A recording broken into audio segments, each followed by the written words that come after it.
Like my pulse beneath it, by So Do Roses. Summary. Can't see the forest for the trees. Can't see the fire for the smoke. This fic has a mature rating with an archive warning of graphic depictions of violence. Additional tags are drowning, self-injurious stimming, subpar parenting, eldritch horror, zalgotext, patent angst, Patton's about to get fucked up, y'all, and car-based violence.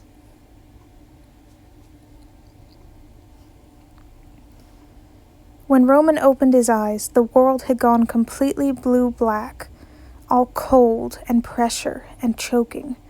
It took him maybe a bit too long to figure out it was because he was underwater. He flailed, but whatever was constricting him around the ribs only tightened its grip, dragging him. Roman fought it, but then he realized it was pulling him up. His head was starting to swim, and Roman switched from fighting the grip to kicking upwards, and then they both broke the surface, gasping for air. Roman turned towards the coughing. Logan still had hold of him around Roman's chest, and even through his own hacking was dragging Roman to the edge of the water. Logan pulled them both out of the muck. Roman helped as best he could, though he was starting to think he might have gotten more water in his lungs than he'd first thought. But Logan didn't loosen his hands in the slightest. "What?" Roman choked on another cough, the taste of pond scum in the back of his throat gagging him. "What the hell happened?" Even as he asked, Roman was trying to pinpoint his own memories. The revel, the Serpent King, crying, talking to Logan, and then the memories stuttered. Spinning lights, Logan shouting, something sweet, and then nothing. "What happened?" repeated Logan. "What happened?" "What are you, a Furby?" said Roman, trying for levity. From the thunderous expression on Logan's face, he hadn't done a good job. "Would you like the list in alphabetical or chronological order?" said Logan. "Or perhaps in descending order of your determination to thwart my efforts to keep you alive?" Specs, I'm a little waterlogged. Do you think you could dumb it down?" "You recited the entire Rent soundtrack," said Logan, finally releasing Roman, only to start ticking off points on his fingers. "Then you spoke backwards for an hour. Then you responded to me only in out-of-context Hamlet quotes, and then only in haikus constructed from absolute gibberish." Logan was getting closer as he spoke, and Roman was becoming equally embarrassed and alarmed. "If I took my eyes off of you for a second, you tried to put the closest size-appropriate object in your mouth, including but not limited to leaves, dead leaves, twigs, bark you pulled off a tree, a chipmunk I have no idea how you even caught." Roman thought he should probably stop Logan before he really got into his stride, but Roman was still lagging slightly from his own swim. "You jumped out of trees, off of rocks, and finally, in a display of such suicidal absurdity, it is a wonder my skyrocketing blood pressure did not give me a stroke. You jumped into this pond and tried to drown yourself."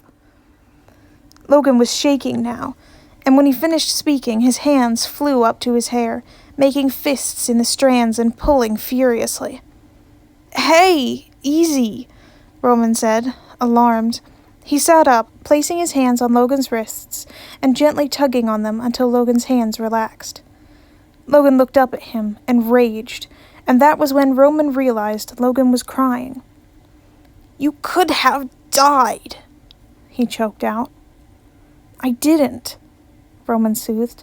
"I didn't. I'm fine. Everything's fine, Logan. You didn't let me get hurt." "I shouldn't have brought you," said Logan viciously. "It was spectacularly irresponsible." "I would have tried to show up anyway," said Roman, "and probably gotten myself into way worse trouble." "Is that supposed to make me feel better?" said Logan, grabbing Roman by the shirt and just barely shaking him. "Supposed to comfort me that you have such a cavalier attitude toward the value of your own life." "I don't," protested Roman, but the words sounded hollow even to his own ears. Logan shook his head, scrabbling to wipe his face with both hands. "Is it okay if I ask what time it is?" said Roman. 12:06 a.m., said Logan. "You woke up at midnight because why not cram as many fairy tale cliches into our already absurd lives as possible?"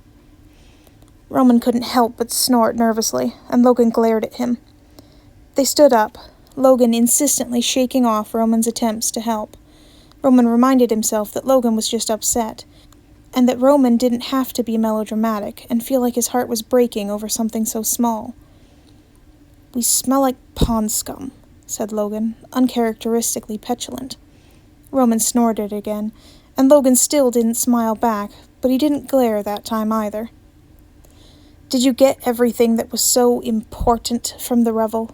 said Logan tiredly. "Because I have fulfilled my obligation, and would like to go home and put on something that is not wet and cold." "Yeah, I got it," said Roman automatically. Then he thought Logan's sentence over again, and did a double take.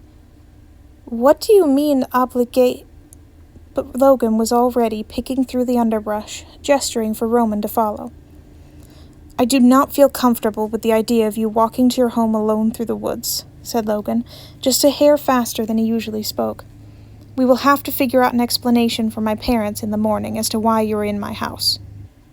He glanced behind him at Roman, and Roman saw it, clear as day. Logan knew what Roman was about to ask, and Roman also knew that Logan was begging him to let it go. "It's not like I haven't broken into your house before," he said, offering Logan a hesitant grin. Logan's shoulders relaxed, and Roman felt his own mirror them. They could do it later. It had been a very long day. Roman was ready for it to be over. "Where is he? She hid him. Where is he?" At some point, Roman had taken Logan's hand. Logan normally wouldn't encourage it. He hated feeling like he was baiting Roman or Patton, when he knew very well nothing could come of his feelings for them. But considering Roman's hand was faintly trembling, and he still hadn't quite lost the hunted look in his eyes, Logan couldn't bring himself to let go. Roman had also taken to swinging their hands occasionally, which should have been irritating, but instead was making the barest hint of laughter want to bubble out of Logan's throat. He wondered if he might be just a touch hysterical after all the stress. He had become a little distracted by the sensation of Roman running his thumb back and forth, so it was actually Roman who saw Logan's house first.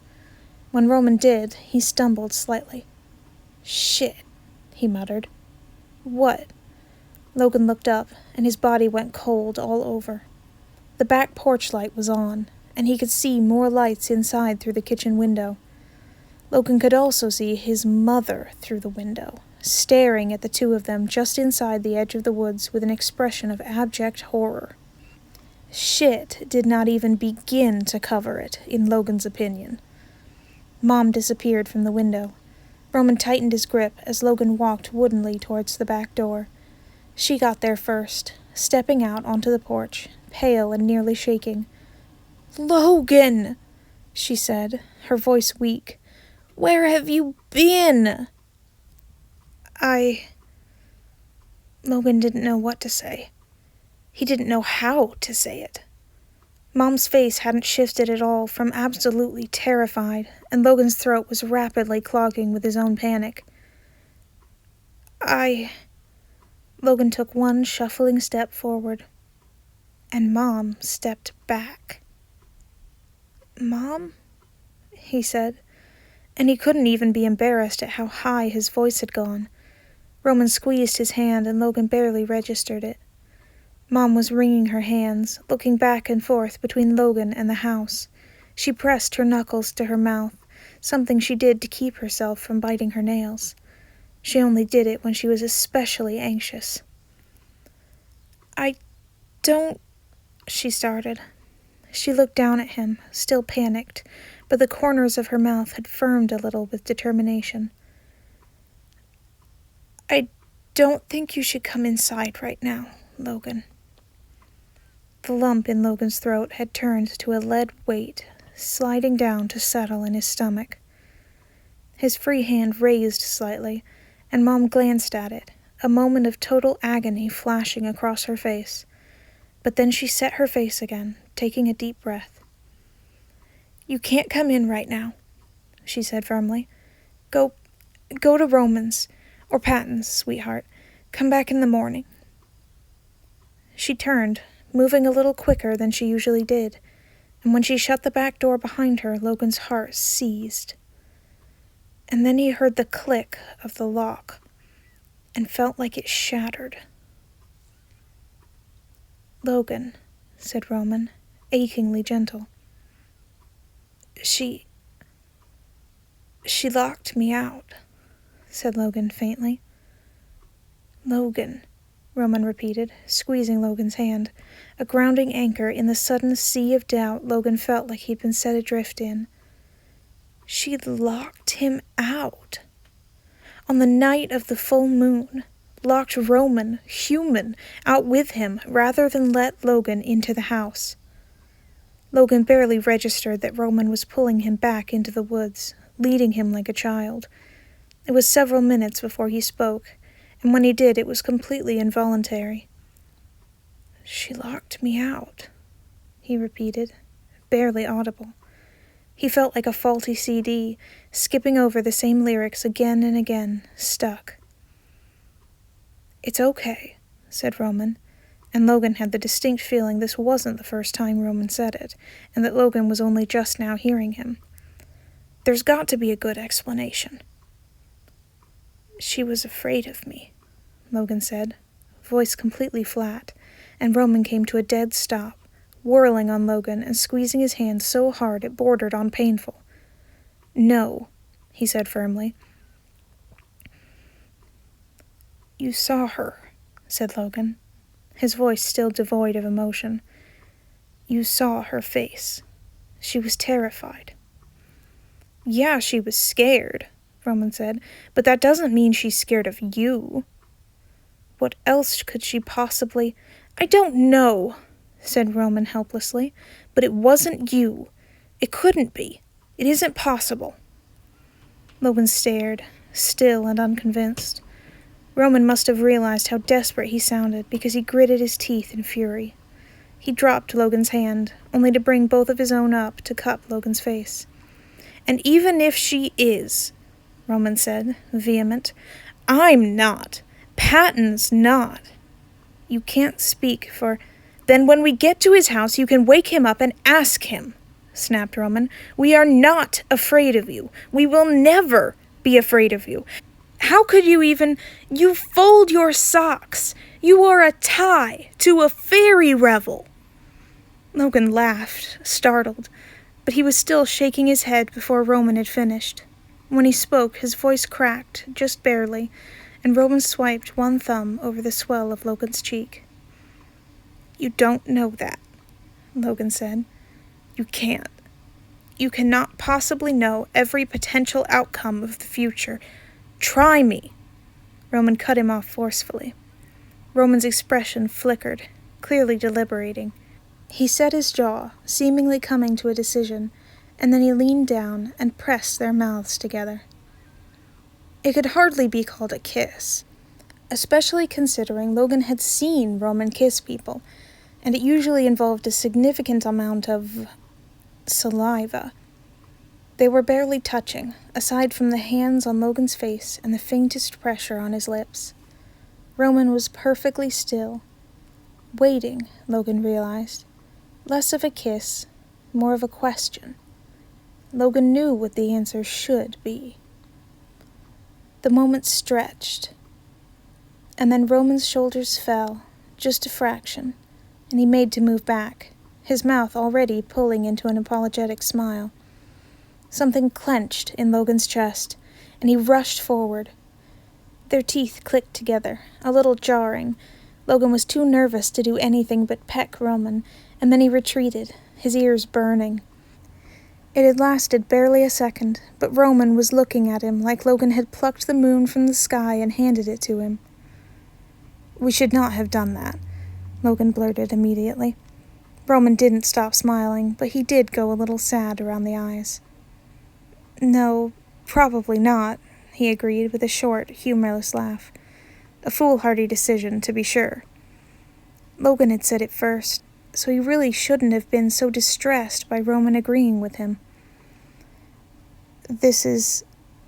Logan was close enough that the sudden shift in Roman's expression was blatantly obvious and incredibly alarming. His pupils dilated, and he went as tense as a strung bow.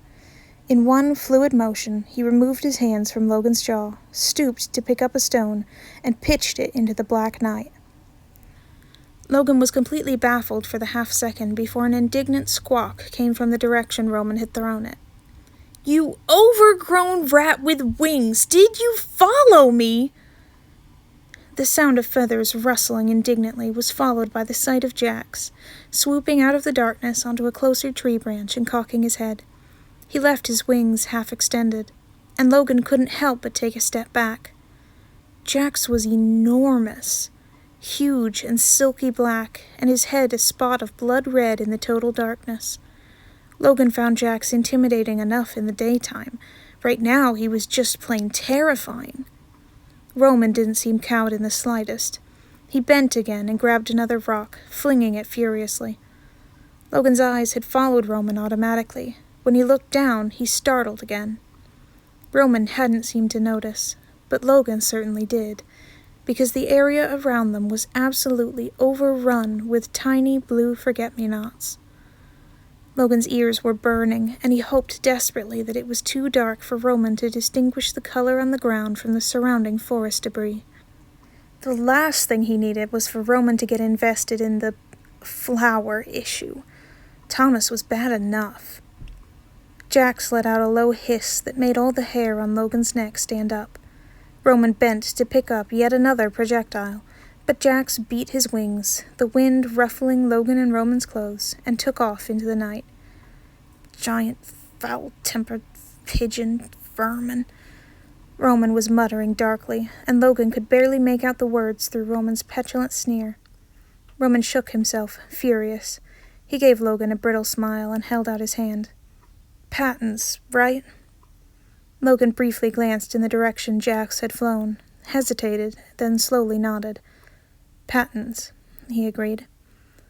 Roman left a hand out, an offering. Logan wavered. "Wouldn't want to get separated," said Roman lightly. Logan bit the inside of his cheek. "You're incorrigible," he muttered, taking the offered hand and letting Roman lead him through the woods. "Where is he?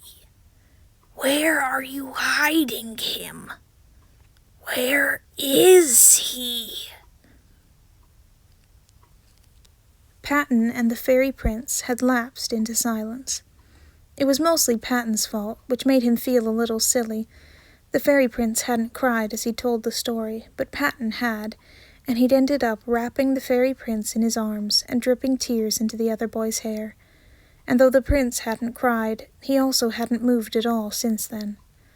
They probably looked a little ridiculous, seeing as the fairy prince had nearly a foot of height on Patton, but they were alone in the barn besides the goats underneath them, so really, who was going to call them on it? Patton was actually almost falling asleep. He wasn't sure how late it was, but his eyes were getting steadily heavier and heavier. He startled out of his half-doze when the fairy prince shifted, a little suddenly. He pulled away from Patton and leaned over, setting his hand on the floor and letting one of the little clearing spiders climb onto his knuckles. The fairy prince's eyes widened in surprise.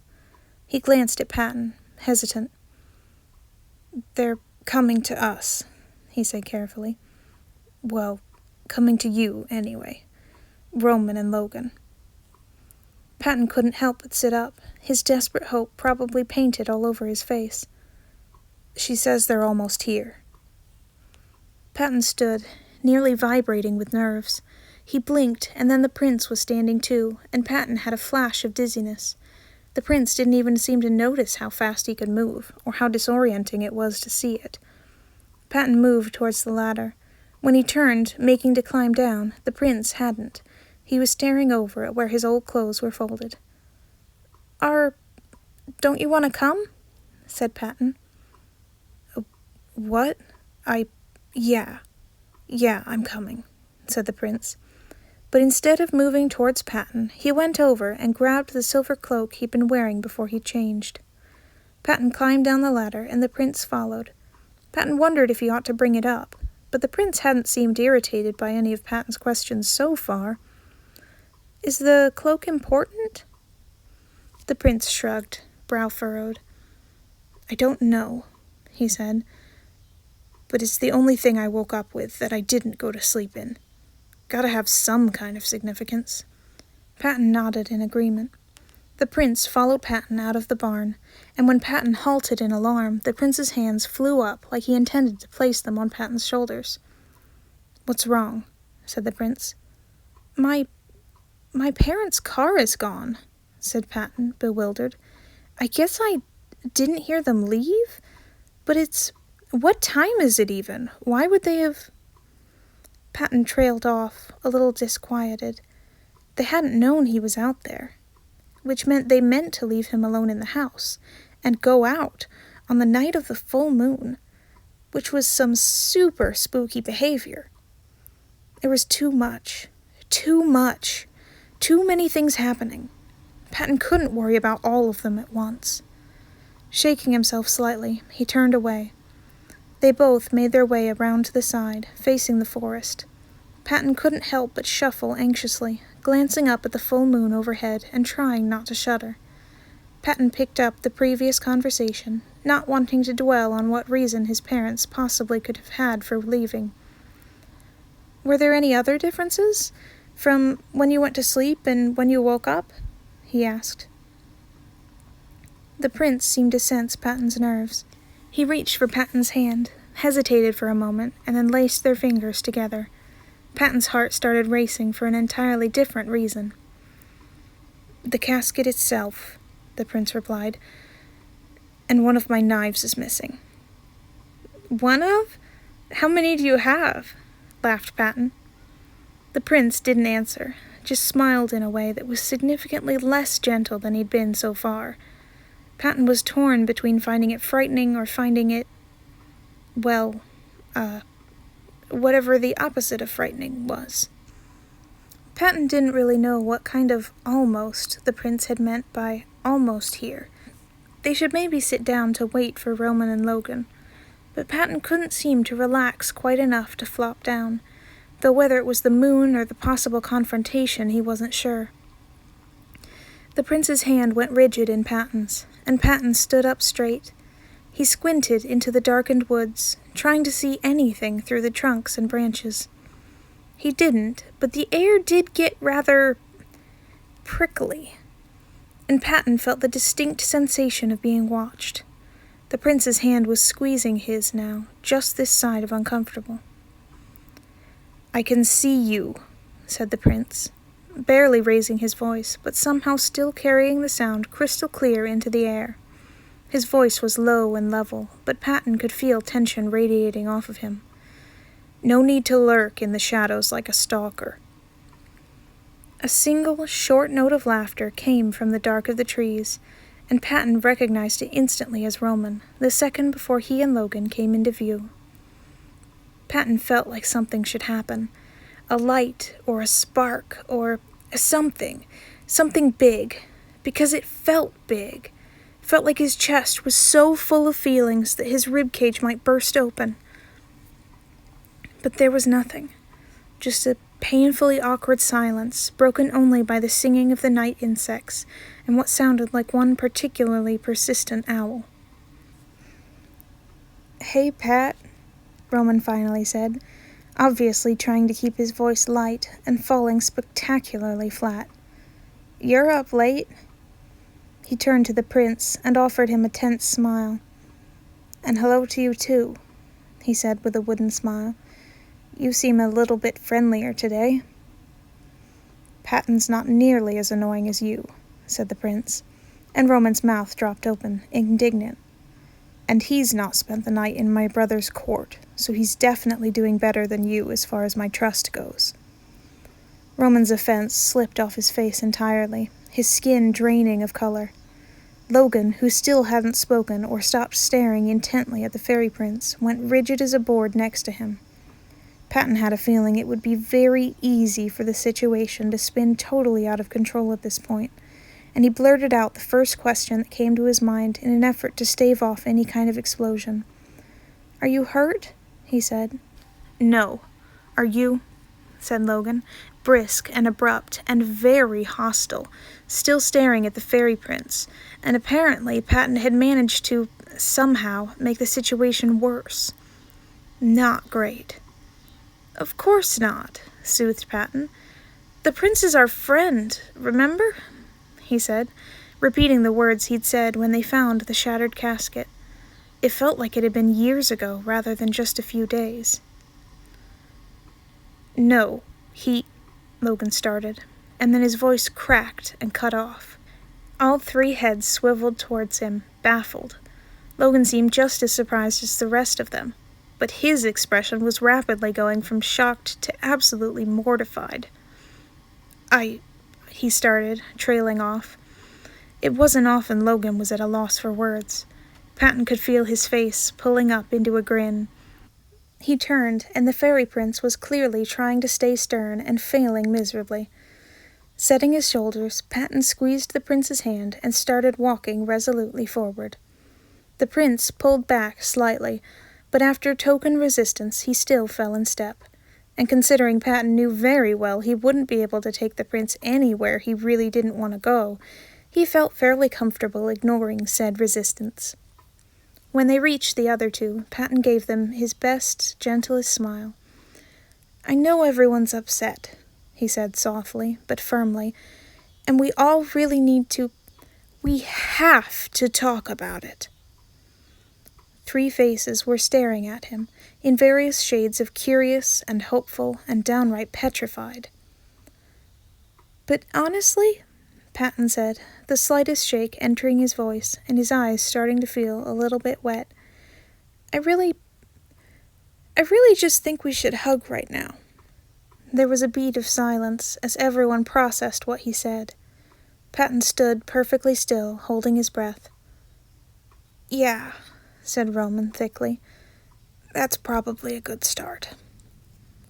He opened his arms in the exact same gesture he'd given Patton for years, and Patton didn't hesitate for a second before burrowing into Roman's chest. The prince hadn't moved with him, so Patton's arm was extended a little awkwardly behind him, but Patton didn't let go. This is absurd," said Logan faintly.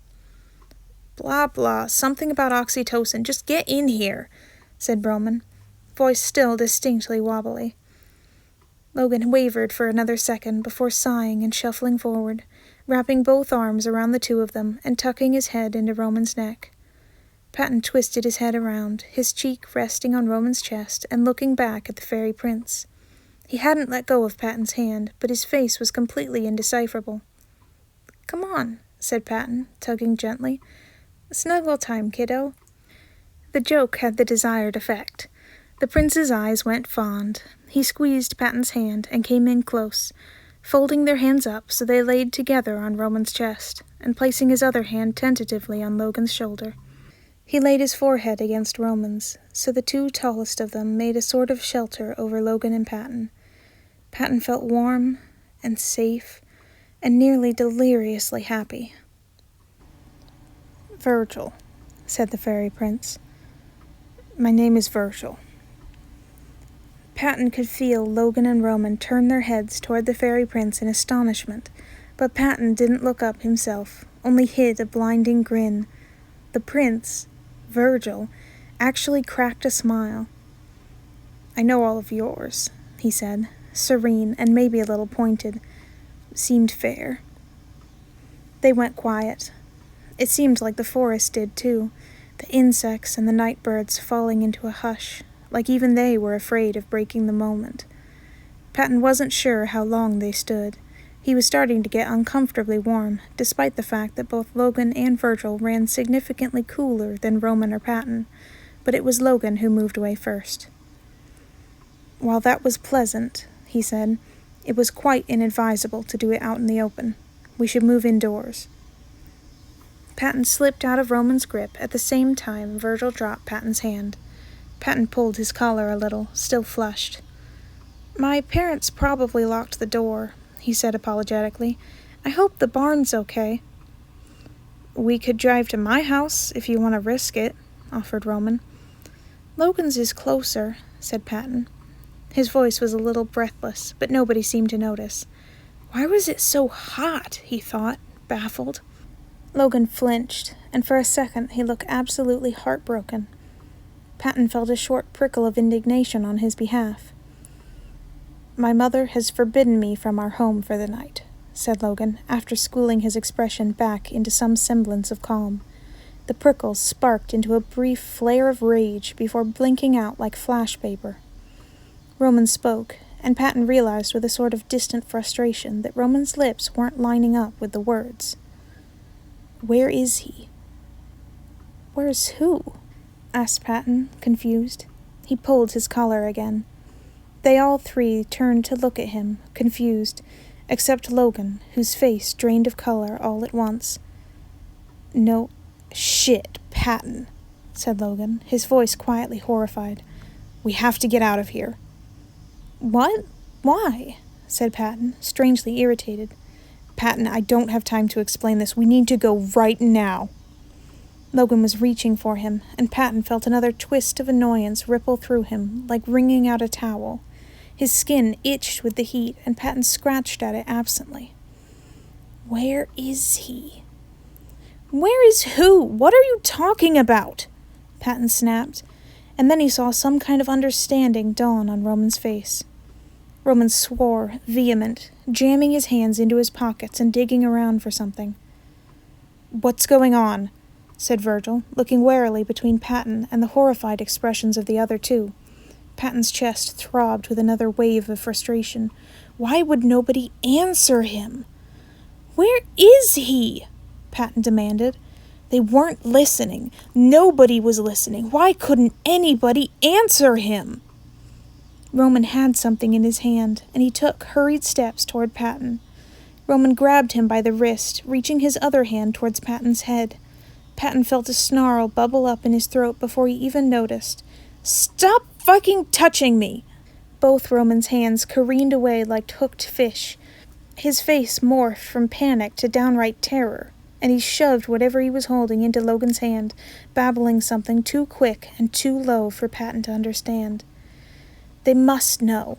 They must know where he is, and they're hiding him. "Where is he?"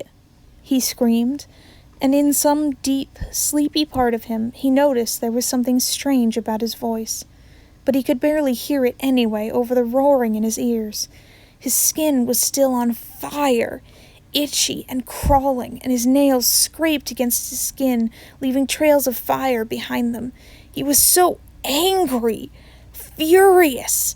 She was hiding him. Where was he? She hid him.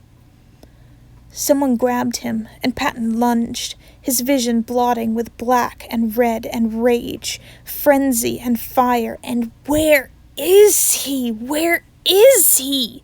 She hid him. Where is he? Where is he? Patton was definitely acting weird. Virgil wasn't an idiot. But as weird as Patton was acting, when Virgil reached out to grab him, thinking maybe he could hold him still long enough for Patton to calm down, or at least long enough to ask what was wrong, Virgil definitely wasn't expecting him to shriek like the dead before sinking his blunt teeth into Virgil's arm. Virgil frowned, shaking Patton a little. Patton clamped down harder, and while it didn't really hurt, it wasn't exactly comfortable. Logan was trying to get in close enough to do something. Virgil wasn't sure what. Logan had some kind of object in his hand, but Patton's limbs were flailing. Virgil could barely keep him still. "What the fuck is going on?" he demanded, taking in both Roman and Logan's ashen faces. "Not good, not good, not good," The Serpent King's creature. I don't know. It does this. It's close by, and we have to get out of here. Pretty sure it's a little late for that, said Roman, staring towards the woods, horrified.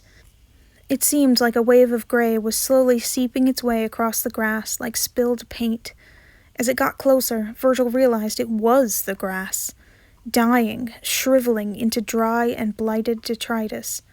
The wave came with a smell, something burning, something living, burning, all singed hair and charring flesh.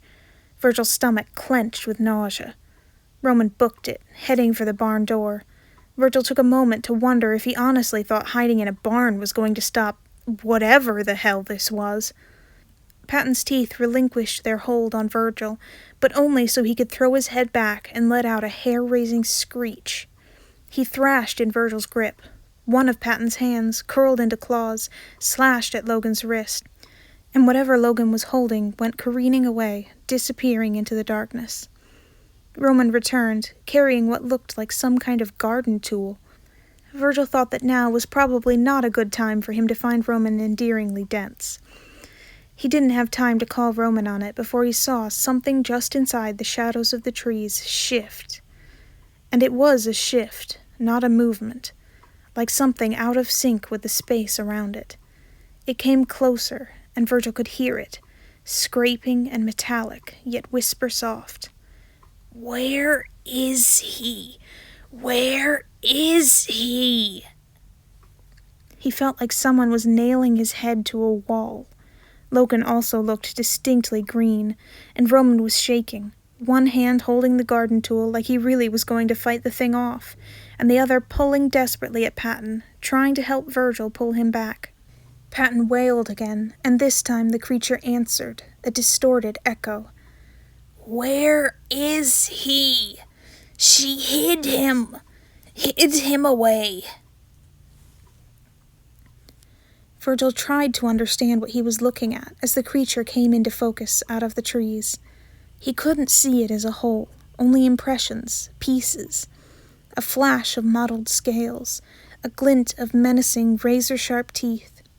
Ragged skin stretched over exposed and pockmarked bone, flecks of moldy black on pallid and ashen white. Virgil felt his hands loosen as his head spun, and he slammed his eyes shut, redoubling his grip on Patton. Virgil was walking backwards, unable to look at the thing directly, but unwilling to take his eyes off of it completely. He glanced between Patton and the other two. Maybe they could take Patton. Virgil was weakened for sure, but he certainly had a better chance than Roman and his glorified stick, and Patton couldn't give Logan an order and escape. He could slow it down. Where is he? Give him back! This time the scream was so loud and so present, it was like it physically slammed into Virgil, startling him enough that he dropped Patton.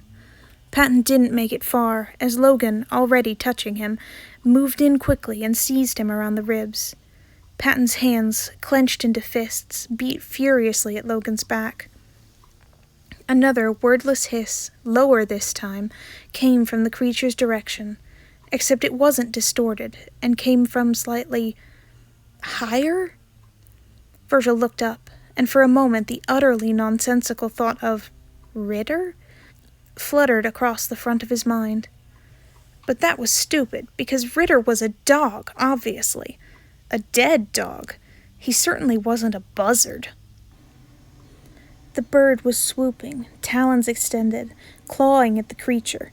Virgil couldn't tell if it was doing any damage, but it was definitely doing a decent job of distraction. There was yet another ear-splitting noise, this time from behind them, and Virgil didn't have time to look back before Roman swore and dragged them all to the side. There was a rush of air, and Virgil blinked as one of those... It was a truck, and he'd barely processed the thought before it slammed into the creature with a bone-shattering crash. Roman hadn't stopped swearing, and Virgil wasn't even sure he was pausing to breathe. The monster seemed temporarily stunned, which was good for whoever was driving, because they seemed to be having some trouble climbing out. "What the hell are you doing?" screamed Roman. "I'm a bit busy." The old woman howled back, furious. A small, dark shape darted around her ankles, and Virgil thought again of Ritter and wondered what the hell was wrong with him. The woman grabbed something from the truck just as the monster began to move again, and she slammed it into the ground in front of the creature.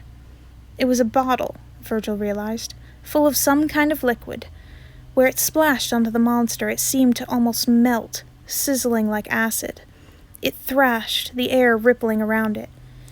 "Back!" shouted the woman. "Get back, you foul—" She threw another, and this time the monster keened, drawn out and agonized. Collapsing on the ground, barely held up by Logan, Patton made an almost identical noise, which was nearly drowned out by Logan speaking to him, desperately trying to soothe him. Patton's head was tilted back, eyes sightless, staring at the sky and still clawing at Logan's arms around him. He was crying. A third shattering sound drew Virgil's eyes back up, and then the monster recoiled, drawing in on itself and twisting like a spinning maple seed. Finally, with a snap that was the complete antithesis of the way it had oozed towards them, it retreated back into the woods and took its burning body smell with it.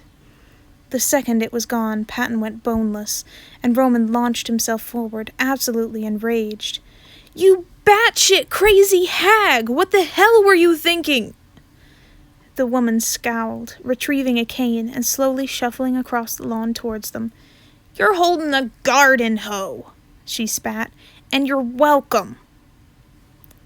The dark shape Virgil had seen before, he recognized it now as a small tortoiseshell cat, darted from around her legs and made a beeline for Patton, sniffing his face and pawing gently at his cheek. "Dizzy, no," said Logan, his voice thick. Dizzy ignored him. Roman reached for the cat, who hissed and scratched his hand. Roman yelped, and then she went right back to sniffing at Patton. "Come on," said the woman. "Get him in the truck. We need to get back." "How did you even know we were here?" demanded Roman. She froze, staring at Roman, a little incredulous. "Have you been to sleep?" she said, baffled. Roman's face drained of color entirely. She pinched the bridge of her nose. "Just get in the truck," she said, exhausted. "What was that thing?" said Virgil, ignoring her. "Don't," she replied shortly. "You know," he said. "You knew how to fight it. Logan doesn't, and he's the only one of us who knows anything about it. What is it?" "Roman, we need to go," she snapped, ignoring Virgil. "Get all of them in the truck, or I swear—" "Answer me!" "God damn it, Virgil, just get in the fucking car!" Virgil felt like he'd been slapped. The voices of the night animals still hadn't returned, so the only sound in the dead silence was their breath. 4 breaths, because Virgil had stopped breathing entirely. "How do you know my name?" he demanded, heedless of the way his voice was shaking. She stared back, fury written all over her features. "Not a damn one of y'all makes anything easy," she said darkly. "How do you think? Greta told me." "How do you—" "My grandmother," she cut him off. "My mother's name was Gertrude." "Trudy?" "Yes," she said, vehement. "Now, for the love of Christ, will you get in the truck?" "And the monster?" said Logan, the first thing he'd spoken to her since she arrived. She actually released her cane to throw her hands up. "I will explain everything about Greta back at the house, but the damn bottles are not a permanent solution, so if you could kindly—" "He didn't ask about Greta. He asked about the monster," said Virgil. She cut herself off. She looked a little panicked, and Virgil realized she'd said something she hadn't meant to. Cold dread settled in his stomach. "What does the monster have to do with Greta?" he demanded. The old woman slumped, shaking her head sadly. "I'm sorry," she said softly. "I'm trying. I don't know what you want from me." "That's not an answer," said Virgil, his blood roaring in his ears. She closed her eyes, like she couldn't even bear to look at him. "Because," she said wearily, "the monster is Greta." And that's the end of Like My Pulse Beneath It by So Do Roses.